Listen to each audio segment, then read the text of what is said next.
Баршаға сәлем достар, сіздермен Сұлтан Фильмс. Бүгін шынайы өмірге негізделіп түсірілген Дело храбрых киносына шолу жасаймын. Алдымен арнаға тіркеліп, лайктарыңызды баса кетіңіздер. Ал мен шолуды бастайын. Эрик Марш есімді өрт сөндіруші отқа оранған орманды түсінде көреді. Оны соғылған қоңырау оятады және оны жұмысқа шақырып жатты. Жақын маңда орман өртеніп жатыр екен. Эрик құрал сайманын жинап, машинасына отырып, өртті тоқтату үшін жол-жөнекей әріптестерін теріп шығады. Алыстан үлкен түтін көрінді. Өрт сөндірушілер тіпті суды жергілікті халықтың бассейнінен алып жатты. Бірақ олар түсіністікпен қарап, өз батырларын қолдады. Бірақ мұндай істе де бақталастық болады екен. Марштың аймағына өзге мамандарды жібереді. Ал олардың басшысы өртті біраздан бері бақылап тұрған Эрикті тыңдамай күйдіреді. Ресми жұмыс жасау үшін отряд аттестациядан өтіп, лицензия алуы керек еді. Өрт қалаға дейін жетіп, адамдар қауіпсіз жерге көшіп, пробка бола бастайды. Бұл сәтте Брэндон Макдона өзінің бұрынғы қызының аяғы ауыр екенін біліп, сөйлесуге барады. Бірақ жігіттің тыйым салынған заттарға махаббаты нәтижесінде қыз одан бас тартып, қыз жұмыс жасайтын салоннан жігітті қуып шығады. Үйге қайтар жолда Брэндон жолдағы көліктің навигаторын ұрламақ болып, жанындағы полицейлерге ұсталып қалады. Эрик Марш лицензия алу үшін орман өртінің шерифіне өтініш жасайды. Ол болса лицензия алу үшін топқа бір сезон жақсылап жұмыс жасау керектігін айтады. Бірақ ең алдымен мэрді көндіріп, ақша бөлдіруі керек еді. Ол үшін фильм басындағы қалаға дейін келген өртті айту жеткілікті еді. Марш көмекшісі Джейси Стетпен отрядқа жаңа адамдарды қабылдай бастады. Себебі топтан жақсырақ жұмыстарға біраз адам кетіп қалған болатын. Брэндон мұнда келіп сұхбаттан өтеді. Оны кепілдікпен босатқан еді. Жігітті анасы үйден қуып жіберген. Ал қызы босанған болатын. Жауапкершілікті мойнына ала алатын адам болғанын көрсету үшін жігітке жұмыс керек еді. Марш жігіттің өткеніне қарамастан оған бір мүмкіндік береді. Ал сынақ кезінде ол өзгелерден қалып қойғанымен, соңына дейін барып Эриктің таңдауы дұрыс болғанын дәлелдейді. Жаттығу кезінде Брэндон қателік жасап, Бублик лақабатын алады және жаттығу кезінде оларды жұмысқа шақырады. Сөйтсе тағы да өртті таныпты. Бұл қауіпті топ еңсерсе, олар асыға күткен аттестацияға қол жеткізетін. Өрт болып жатқан жерге Марштың тобын ұшақпен жеткізеді.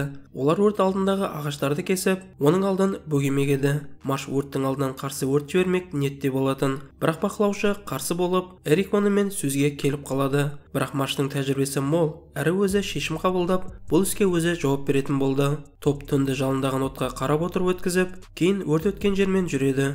Мұндағы жер тапталып, және жерде қашып кете алмаған жануарлардың күйі көтіреді. Күл болған ағаштардың бірі құлағанда, Брэндон өз әріптестерін құтқарып қалады. Ал ұшақ келгенде, оның шлемін әріптестері басына скотчпен байлап тастайды. Себебі ол бауын жоғалтып алыпты. Бірақ лезде ұшақта оның әріптестерінің бірі алғаны мәлім болады. Бұл әдейі емес, тек ойнап жасаған болатын. Сосын Брэндонды ұйымшыл топ күле құшақ жая құттықтайды.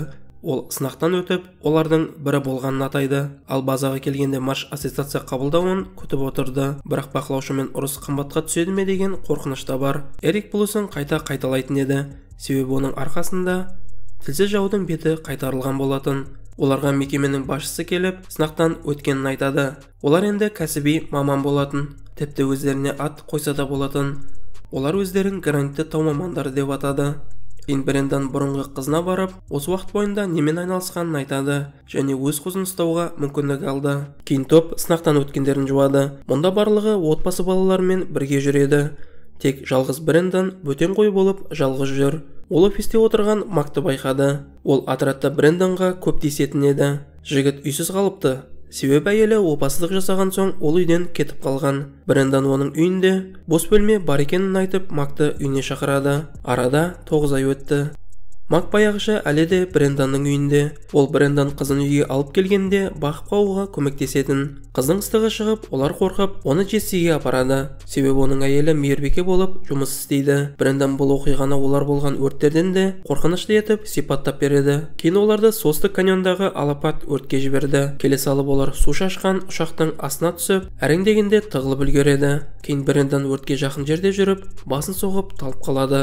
Оны соңғы сәтте Марш шығарып алды. Кейін олар толық отряд болып, соңғы жанып жатқан отқа қарап отырады. Үйге қайтқан Марш әйелінің жол апатына ұшырағанын біледі және осыдан ұрыс шығады. Брэндонның қызы болса, осы уақыт арасында көрмеген әкесін жатырқап жылайды.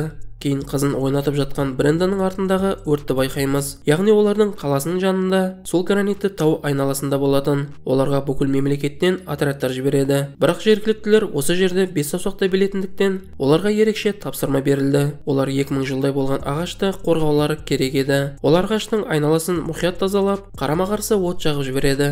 Бірақ бұл іске аспай, шашыраған жалынды олар өздері сөндіре бастайды. Ақыры дегенде олардың қолынан келді. Және олар осындай жағдайдың құрметіне ағаштың алдында пирамида құрып суретке түседі. Осы жерде Бренданды жылан шағып алды және оны ауруханаға алып кетеді. Жігіт мұнда салынатын аурусынуды басатын дәріден бас тартып, онымен бірге келген Марштың құрметіне ие болады. Ертесіне жігітті Мак оятып, өзін жазым ете жаздаған жыланды алып келеді. Жігіттер кек алу үшін оның соңынан 1 сағаттай қуған екен. Кейін оның құрбысы қызымен бірге келіп, олар бірінші бетінде тұрған газетті көрсетеді. Ауруханадан шыққан соң, Брендан өзін қуып шыққан салонға келді. Бұл жолы бәрі басқаша болатын. Оны барлығы танып, жергілікті батыр деп санайтын. Өрт сөндірушілер Бубликті столға жатқызып, жылан шағып алған жерін көру үшін шалбарын шешіп алады. Ал барлығы көңіл көтеріп жатқанда, Бублик Маршты сыртқа алып шығып кетеді. Брендан Эрикке сенгені үшін алғыс айтады және енді қарапайым өрт сөндіруші болғысы келетін жеткізеді. Осылайша ол мемлекет бойынша командировкалардан құтылып, қызымен жиі көріскісі келеді екен. Бірақ әрине, капитанға бұл ұнамайды және олар сөзге келіп қалды. Марш бұрынғы наркоманды жай өрт сөндіруші етіп, ешкім алмайтынын айтады. Ал қайтар жолда Эрик әйелінен жігіт үшін қорқатынын жеткізеді. Оның шыдамы таусылып, қайда заңсыз заттарға кетіп қалады деп ойлайды екен. Ал әйелі болса Бренданның шешімін қолдайтын жеткізеді. Осылайша тағы бір ұрыс басталды. Кейін Марш демалу үшін ескі досына, яғни лицензия алуға көмектескен кісіге барады. Марш досына көрген қорқынышты түсіндегі от арасындағы қалған аю секілді екенін айтады. Қайтып келіп ол әйелімен татуласып, осы сезон аяқталысымен отставкаға кететінін айтады. Ертесіне жақын маңдағы қалада өрт шығып, Марш шақырту алады. Өрт алдына келіп жеткен Джесси мұның оңай жұмыс екенін ұғады. Марш кетуі жайлы айтатын уақыт таппайды. Бұл ауқымды көлемдегі өрт екені анықталып, егер болмаған жағдайда жақын маңдағы қала мен айналасын көшіруге дайындықта жүргізіледі. Олар бекте рубеж құратын жерге жаяу барып, Мактың Бренданды көруге барғанда танысқан жаңа қызы Мейірбикені талқылаумен болады. Сосын Марш отқа алыстан қарап, қарсы отты жағуға дайын екендерін хабарлайды. Бірақ алдын Бренданды шетке алып кетіп, кешегі ұрыс үшін кешірім сұрайды және барлық жағынан көмек беретін жеткізді. Тек ол қайта наркотикалық заттарға жоламаса болғаны. Қарама-қарсы отты шатастырып, ұшып бара жатқан ұшақ сөндіріп кетеді. Бұл жайлы Марш лезде хабарлайды. Нәтижесінде оларға келесі төбеге рубеж құруға тура келеді. Өтіп бара жатқан өзге отрядтың адамы Бубликті күзетшілік етіп, ауа райы мен өрт жағдайын айтып тұратын нүктесіне жеткізіп салады.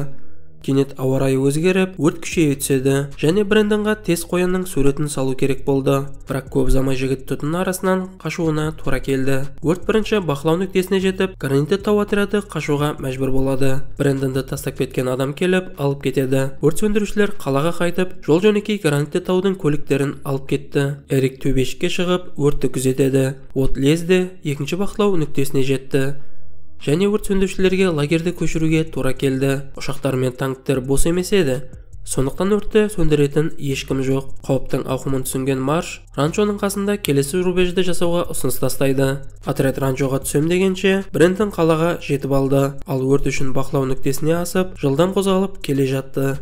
Марш оның отряды ранчоға жете алмайтынын түсінеді және олар қауіпсіздік төбешігіне де үлгере алмайтын. Сондықтан пананы тұрған жерлерінде дайындауы керек еді. Бұл жайлы отрядтың басшысы хабар береді. Гранитті тауға танкер жібергенімен нақты координаталары болмағандықтан оларды таба алмайды. Брендан қиналған капитанның дауысын естіп, өзін қоярға жер таба алмай отырды. Ал өрт отрядтың алдына келгенде капитан панаға кіріп жатуға бұйырады. От олардың үстінен өтсін деген ниетпен су алған вертолет гранитті тауды шақырып, олардың үстінен ұшады. Бірақ ешкім жауап бермейді. Брендан жылап отырып, олардың сөздерін естиді.